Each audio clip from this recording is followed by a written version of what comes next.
Hey everybody, Kate Payne here from Standing Out Online, and I'm so excited that you have joined me for Coffee with Kate with my special guest and friend, Vivian Villers, who is a certified financial planner based in Chicago.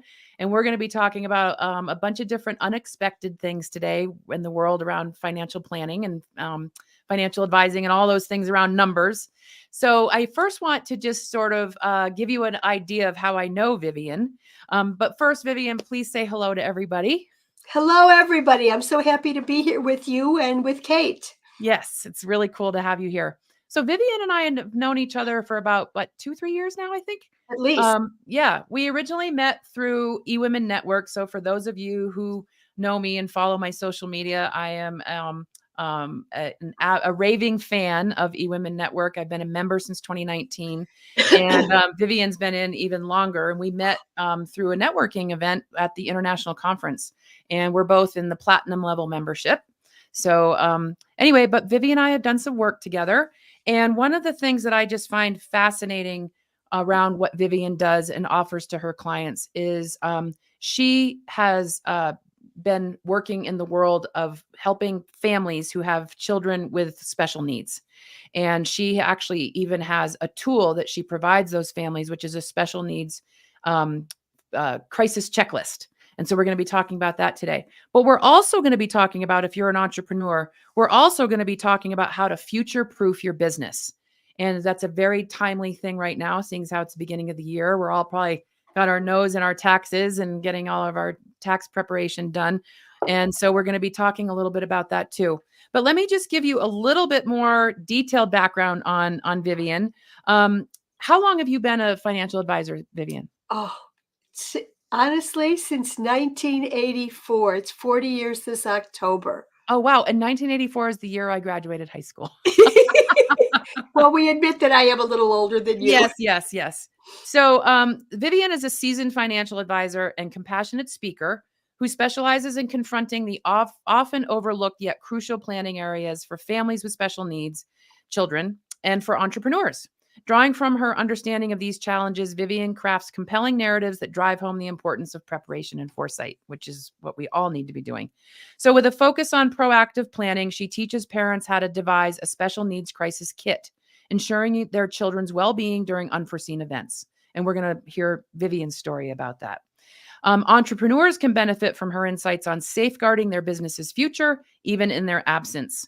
Vivian's experience with personal family tragedy fuels her dedication to helping others, and we're going to hear her story in just a moment. Vivian is also on a mission, and she wants to create some kind of a national database similar to like Medic Alert, where people who have children with special needs can get the help that they need. And so I think that's a nice segue, Vivian, to talk about why you got into this piece of this financial planning, because you do financial planning, the traditional financial planning, helping entrepreneurs. But to get into this niche, if you will, with the special needs side, tell us your story about that, please. Thank you, Kate. Yes, it is. It is a passion of mine.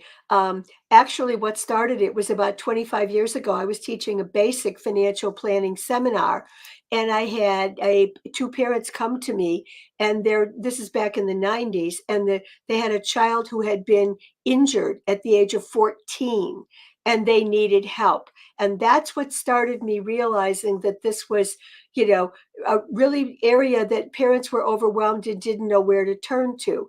And the other piece, so that's what started me in the financial planning with parents with children with disabilities.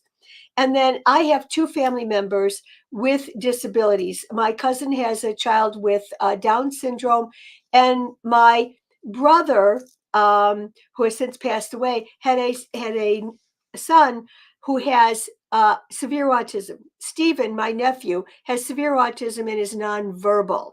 And there was a tragedy that happened several years ago, and that's what really ramped up my mission to make special needs crisis checklists a national database and to help parents. Parents are overwhelmed and they're paralyzed. What Yes, happened sure. was Stephen was in a daycare program, and he was on his way home on the bus, and my sister-in-law, his mother, went to the bank just for a few minutes, and on the way home she was killed instantly in a car crash. And Wow. there was there was nothing. There was no plan in place. Um, my brother was on business in Kentucky and wasn't nearby. And Stephen's about to come home to a home that is dark and locked. And for people with autism, disrupting their schedule or their environment is really throws them into panic and chaos. And what Right. I saw happened that And week, fear. yeah, I mean, it was just really, really horrible. And it made me realize that there are many other parents out there that are overwhelmed with just day to day things, and they do nothing to prepare for their child's future, let alone create a crisis checklist, because either they keep pushing it, on the back burner or kicking the can down the road, or they don't know where to start. Right. And that really, really made me amp up my focus. Well, it's unfortunate that it took something like that, and at the same time, it's so beautiful actually that you have made this your focus. I've heard you speak from stage. I've certainly worked with you on your LinkedIn profile even, so I have an understanding of this. So let's dig a little bit deeper into this. With one of the things that we talked about with regard to like the topics that you speak about, because you also do speaking on stages and stuff, and you do trainings, and you've even done some stuff for adult education programs, right? Right. Right. I'm about to speak again at adult ed program later this month And on the what's your very topic? topic of special needs financial planning for parents. Okay. Well, you talked about how parents with children who have special needs, they're in a state of overwhelm. And when they're overwhelmed, they end up doing nothing. And they probably are just trying to get through every day. And they don't necessarily think about the financial side of this and what happens if I'm not here. So why don't you talk about three phases of planning in this scenario? Can you describe what those three phases are? Yes, the first phase is when the parents are alive and they realize they have a child that's going to need future support and care. Um, and I can come back and give a little bit more detail about that if you want to. The second phase is the parents need to be making plans for what will happen after they are no longer on this earth. Where is their child going to live? Where is the support going to come from? And if they have a trust with assets to be provided for that child support, who is going to be managing that trust?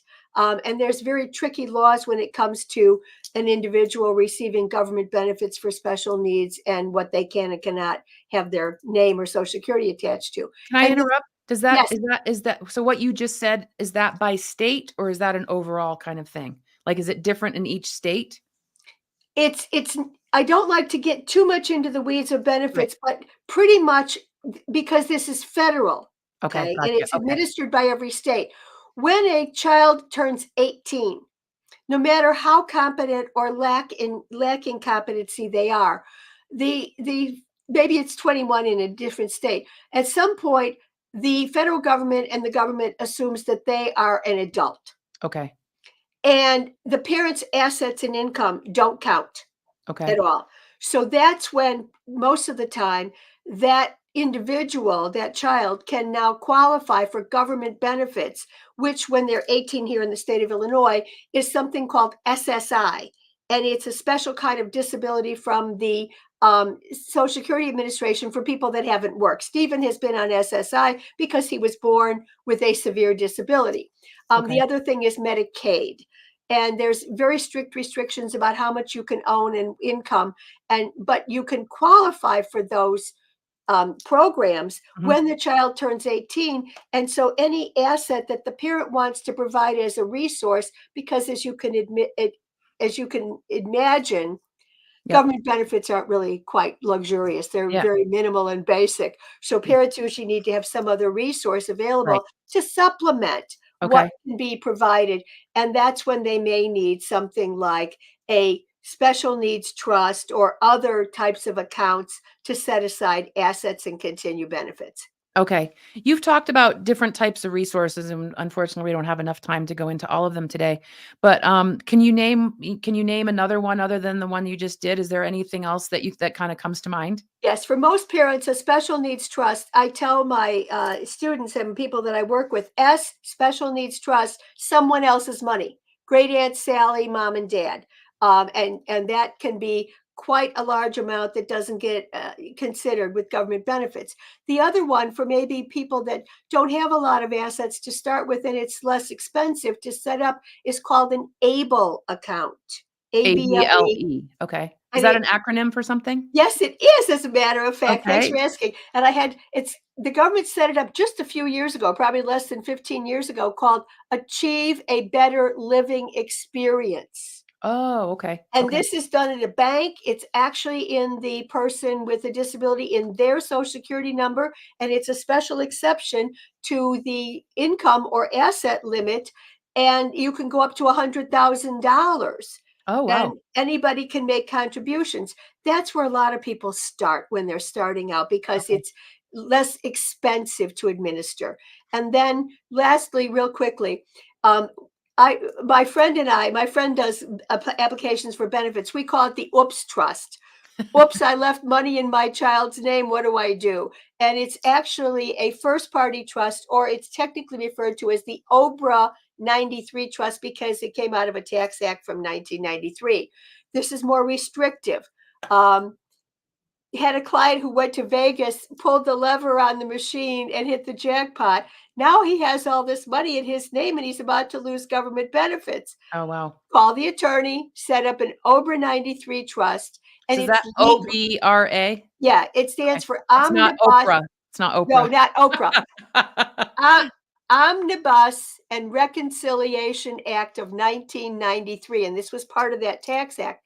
You can legally transfer all that money into a trust with that person's social security, first party trust, and it's very restrictive on how you can use it, but you don't have to spend it all down to be able to qualify for benefits. Oh, okay. All right. Cool. All And right. and I don't do benefits. I know a lot about them, but I administer the resources, advise clients what to do. There's a special rule where I advise them to please don't put regular IRAs inside of a trust because the distribution can get outrageously expensive. Okay. All right. Well, for those of you who are watching right now, we're talking with Vivian Villers, and she's a certified financial planner, and we are talking about critical planning issues for special needs families. And she has created a really incredible special needs financial planning checklist. And so we're going to get into that. So why don't we go to that, because I still want yours and future proofing their businesses and things. So talk about the checklist. We know the story about why you felt this was important. Talk about not only what the checklist is, and I'll put up a way for all of you to be able to get this if you would like it. Um, and I just lost my poof. Don't you hate it when that happens? It's like senior moment, right? Yes. Um, uh, and how you want to take that special needs checklist into this creation of this medic alert like national database. Like that is your mission. Right. That's the legacy I want to leave. Yes. Yes. Okay. Yes. So as I said, my sister-in-law was killed in a car crash, and my nephew Stephen, who has severe autism, was left without any plan in place. And there was horrible chaos that whole week after my sister-in-law was killed. And so I sat down and said, this was a piece I hadn't thought about.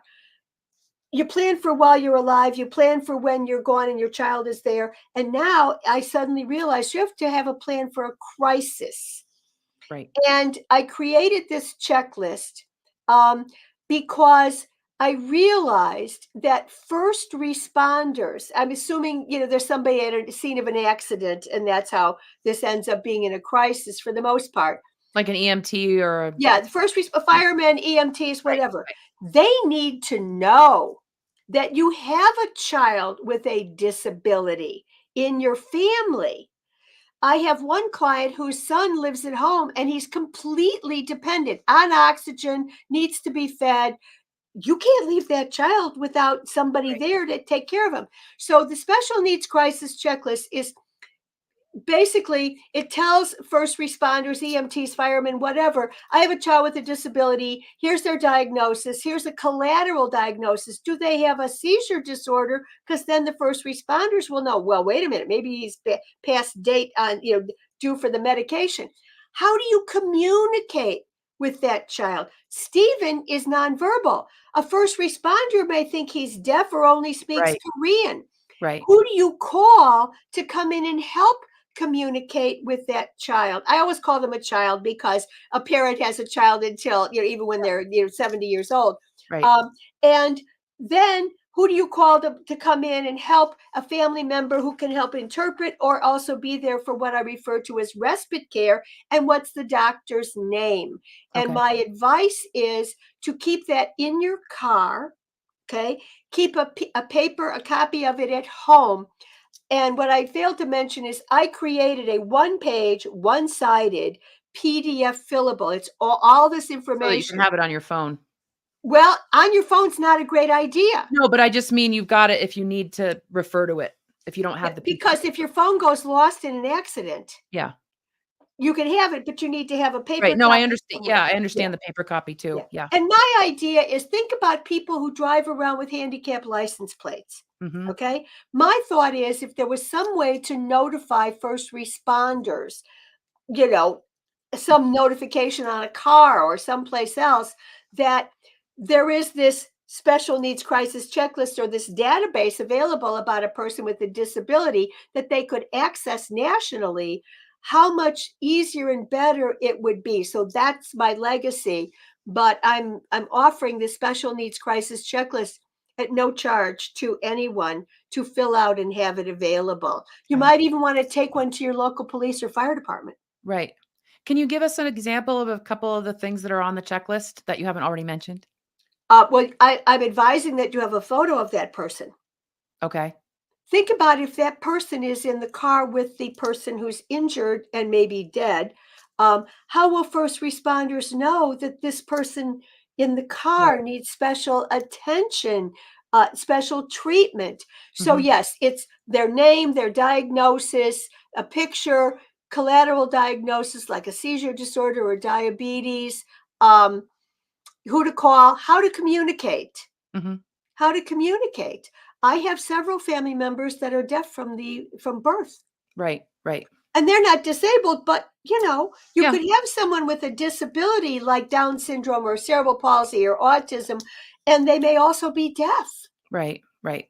And it's just trying to provide all the critical information that is needed in a crisis. Right.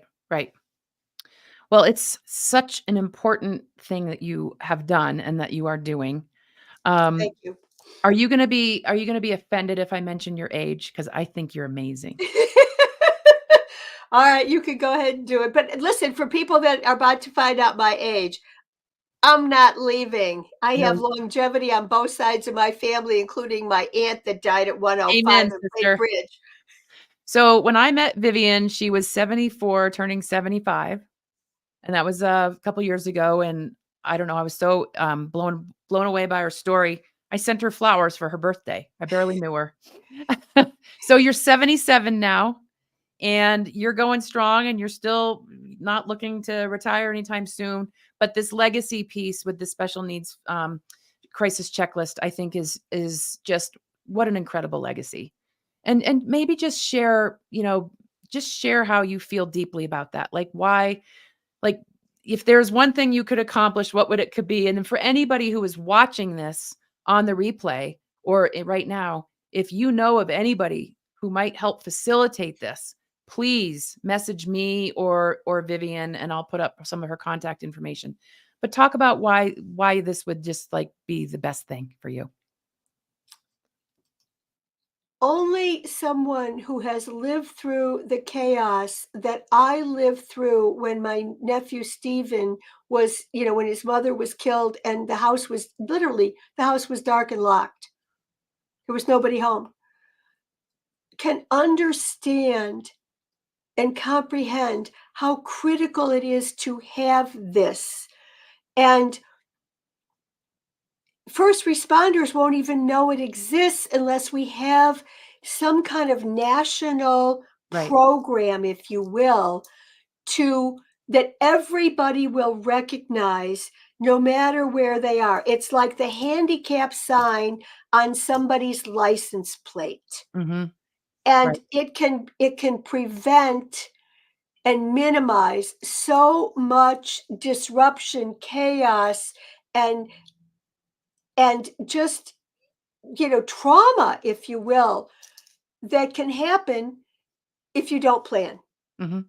You'll see behind me, I have this sign. It's actually from when I go to give a speech, and it says, "Are you prepared?" That's really my mantra, Right. not only for basic financial planning, but specifically for this, for parents with children with disabilities. You have to prepare, and it's tough, and I get it, but you've got so many other obligations, but this child can't help themselves. You've got to do the things that you need to do.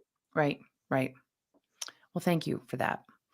All right. So that's a hard thing to stop talking about. So, but we're going to switch gears here a little bit because you're a very diverse financial planner, and so one of the things I wanted to touch about too, because this is going to be on my Coffee with Kate podcast, and my actual tagline for my podcast is Coffee with Kate: Brewing Business Brilliance for Entrepreneurs. So we both serve a lot of entrepreneurs in different ways. And so I want to talk about one of your topics that you speak about from stage, which is how to future proof your business. And so, as entrepreneurs, we are always focusing on the growing the business and making the cash register ring, right? And what happens if there's a crisis and you're not there to run your business? Do you have a plan? So take us from that point, please, Vivian. I will share with you, I had two very close friends that died last year. One of them after a very brief critical illness, and the other one very unexpectedly. And that sometimes it's a life event that makes you wake up to certain needs or certain, Absolutely. things that need to be addressed. As an entrepreneur, and I'm an entrepreneur, I own my own business. We get so involved with generating revenue day to day and making goals and projects for maybe this year or maybe a couple of years out. None of us is promised tomorrow, unfortunately. Hmm. And all too often, as I see entrepreneurs that get lost in the weeds of their business, Yep. and what gets neglected is what would happen to your business if another crisis happened. And sometimes it's not a crisis. Um, these are issues I deal with in my own business. I Right. just had a conversation this morning with someone from my home office, and he goes, "What is your succession plan?"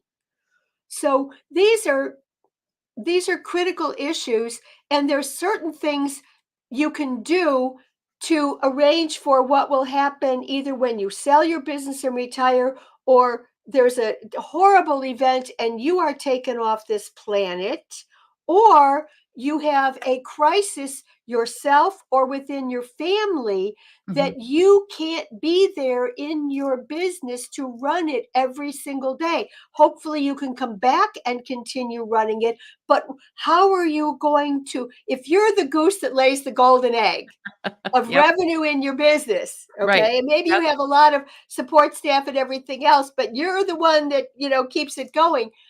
What are you going to do to generate revenue if all of a sudden you are taken out of the day-to-day operation? And how will someone else be able to step in and run your business for the short term? Right. So, and there's some key tools that need to be addressed. Right. So let's talk about some of those tools. But before we get there, you and I were talking about this a few weeks ago, and it was funny. It was just I don't know if it was coincidence or the universe, but I had actually just personally gone to an estate planner to do like advanced care directive, all the things, will and all of that stuff.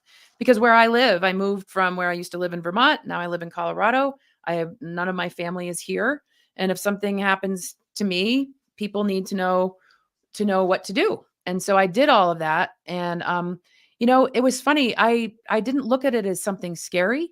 I actually felt after the day that I went into that attorney's office and I signed everything and we finalized everything and he gave me this beautiful portfolio of everything, plus he gave me everything electronically to give to the various people that need to have it.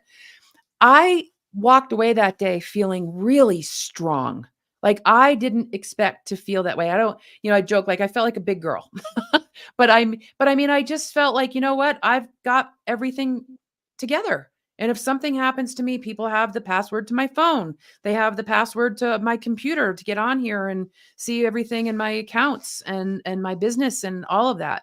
And even my assistant, because I have a team. I have a small team, but I have a team. They could get in if they needed to. So to make sure that clients are being still served or being notified or whatever needs to happen. And I've got to tell you, it gave me tremendous peace of mind. Yes, and that's what it does. It's planning to give you peace of mind. Right. But all too Exactly. often, we get caught up in day to day, and the planning gets put off and put off. I myself, because of my brother died, and I have to update my will Mhm. because the beneficiaries that I named are no longer with us. Right.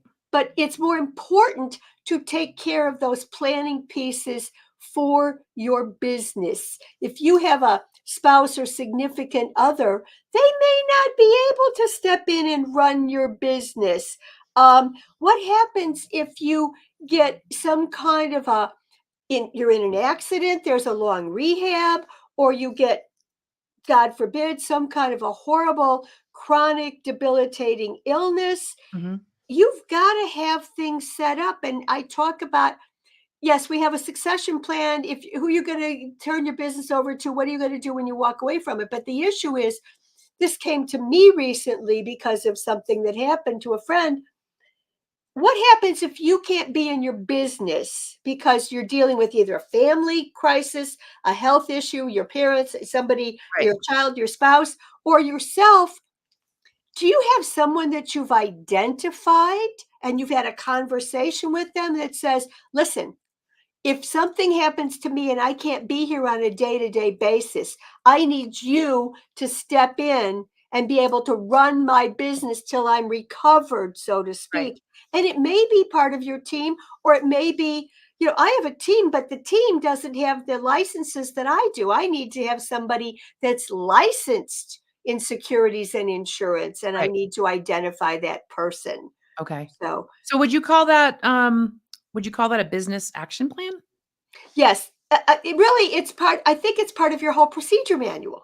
Okay. You have to have a Like procedure your manual. SOPs, like your sort of your business or operational handbook. Yeah, and be able for someone to, and yes, you've got to have that. It's really somewhat of a crisis plan. And let me talk a little bit about other things, if you don't mind, that are needed if you have a crisis in your business. Yes. And we're Okay. assuming that crisis is something, for whatever reason, that is taking you away from the day-to-day operation due to So would these probably be there's, like a certain type of insurance coverage? yes, exactly.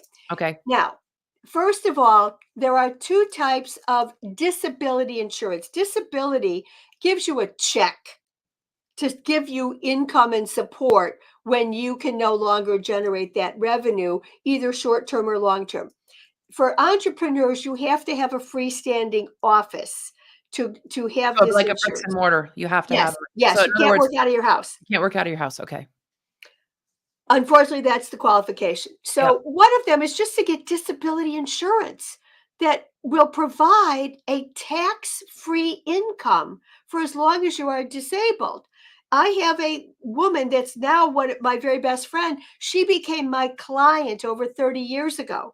She Mhm. was in her early 30s and a very, very successful entrepreneur. And she was like 32. And I said, you need disability insurance. And she did listen to me, and 1 year after we bought it, she became permanently disabled at the Oh, age of wow. 33. Wow. We never know what's gonna You happen, never know. and Right. that income created the major difference in her life Mhm. to be able to sell her business on her terms with leisure to find the right person, to have this tax-free income that enabled she and her husband to open a whole new business to qualify for other kinds of loans. That's individual disability insurance. Okay. The other kind, and I understand sometimes that it may be a cash flow issue. Yeah, of Okay. course. This is another kind that you need in addition to personal disability, but maybe if cash is an issue, you start out with this. It's called an overhead expense policy. Okay. It I've never heard of pays, that before. a lot of people don't know about it. It pays your business overhead. your salaries, your rent, your um, licenses, your, electricity, everything. What's your annual expense to keep everything going? And it will provide that for 1 or 2 years in an overhead expense policy. My idea is if you have one of these, then if you have an injury or you get an illness, you Hmm. can sit back and say, am I going to recover from this? Or do I need to start planning to sell my business, and you're not doing it in a fire sale? You have a year to two to do it with the best possible price. Okay. Okay. The other thing you need, and nobody wants to talk about they're going to die, but we all do. And as I said, I lost two close friends unexpectedly last year, one with a very short critical illness, the other one totally unexpectedly. Think about for a minute, you die, like my sister-in-law in an accident or something else unexpectedly. Now what you need is something called key man insurance. This is nothing more than a life insurance policy that pays into your business for and provides the revenue, the resource to hire someone to replace you as the key executive to run the business until you can sell it or do something Okay. else. So let me ask you this. So for someone like me who, I mean, I have a business, but I have a team, they're virtual, they're contractors. I'm a solo entrepreneur essentially. Right. Who would be your key man in that instance? There you go. It's the same person as like if you have a team, Okay. do you have someone that knows how to run your business? Bigger organizations may have a An uh, operation like a COO. operations manager or Right. something like that. Okay. Okay. Yep. Smaller firms, I'm a smaller firm. Right. That's where you need to identify someone that can step in and handle things. Here's a prime example. Okay. Um, I'm a financial planner. Right. There's a ton of financial planners in my area. I just had a conversation in the last week with my one of the department heads at my home office who are very, very helpful on planning your business for you. And he said to me, one of the people on our staff is working on identifying other financial planners that are in a specific area, say where your office is, that you could have a conversation with them about maybe, do I want to sell to you? Or at the very least, say, if you're with the same broker dealer, because that's how Right. you can keep your clients, in this, they without inconveniencing them, and they can step in and say, she's not doing well, she's going to recover. I'm here to be here to answer any questions, to help you with any investment or insurance needs, until we can stabilize everything. Right. It's not easy. It's not going to happen overnight, but it's worth a conversation. You and Okay. I both know someone where this kind of happened, and there was, even though it hadn't been planned, there was someone available in the same industry who Right. could step in and handle things. Exactly. Yes, for Who are, sure. who are the people that I had that had meetings scheduled that we have to talk to them from their calendar? Right. Who's in process? I'm in process with individual clients right now. I have about 6 or 7 cases going of, urgent short-term activity. If something were to happen, you need to have somebody that can step in and say, "Where's the list? Where's Okay. the status of everything?" Okay. That's what I'm talking about. So we're starting to wind down here. This is so fascinating. And you clearly know your stuff, Vivian. Not that I ever doubted that for a second. So if people were interested in overhead expense insurance or key man insurance or getting help with figuring out the plan or the succession plan, even, um, is is this work that you do? Yes, one of the things that people don't realize is that I'm licensed in many, many states in the country. I have clients from Washington State to San Diego to Texas, Florida, and all over the Midwest. So, if I can help people with insurance or investments no matter where you live. And with Zoom meetings, Yeah. it's much, much easier these days. Um, and yes, to do an assessment, to do, if you will, anytime you make a plan Mhm. for anything, okay, a vacation, whatever, Mhm. what do you have strengths in? You've been here, you know how to do the airline reservations, you know this, you know how to, scope out different hotels or something like that, or what amenities. There are always gaps or vulnerabilities. And what I do as a planner with any client, whether you're planning for retirement, which I do a lot of that business, Right. or you're an entrepreneur, or you're a parent of a child with a disability, let's sit down and do an assessment and see where you are and what the vulnerabilities are. Just to segue back real quickly, parents of children with disabilities, my first goal is let's do an assessment of your resources. Are you on track for retirement? Because you should not be taking your retirement money and setting it aside for your child, and now you are not financially secure. So Right. yes, I offer always a free consultation Okay. to have a discussion with me to see if there's something I can do that can help you or offer some advice. Yes. Okay. So we've got your website on the screen there. Um, how else can people connect with you? Well, on my website, you'll find all my contact information, including my phone number. But you also, and there's also a thing you can fill out to ask for a consultation. But there's also, thank you for putting it up, Kate, my personal email address. This is my email address. Sigma is my broker dealer. It's vjvillers at sigmarep.com. I'm one of these concierge type people. I'm very hands on. I answer my own emails. I do my own portfolio construction with clients. It's just the way I run my business. I kind of have a small boutique concierge practice Well, it's very that bespoke, right? is very, very individualized. I Right. don't do cookie cutter, and I try to be available as much as possible for my clients. So, Right. Right. oh, and there's my And LinkedIn profile. yeah, and they can find you on LinkedIn too. So what's one other thing I just want to leave people with is Vivian writes really great articles, and she has to go through getting them, compliance approved and all of that. But if you do go to her LinkedIn profile, are your articles also on the website or just the LinkedIn profile? I don't know if we've put them up on the website yet. I think I need to do that. We wrote an article. I wrote an article in December about gifting for a child with a Yes, disability, and it's and you appropriate not mentioned only, able accounts in that. yeah. Yeah. And the one I'm actually in the process of writing the first draft for February is going to be for the entrepreneurs, how to future proof your business and the things you need to have. Okay. Um, and you mentioned it briefly. I also speak on estate lessons I've learned from estates.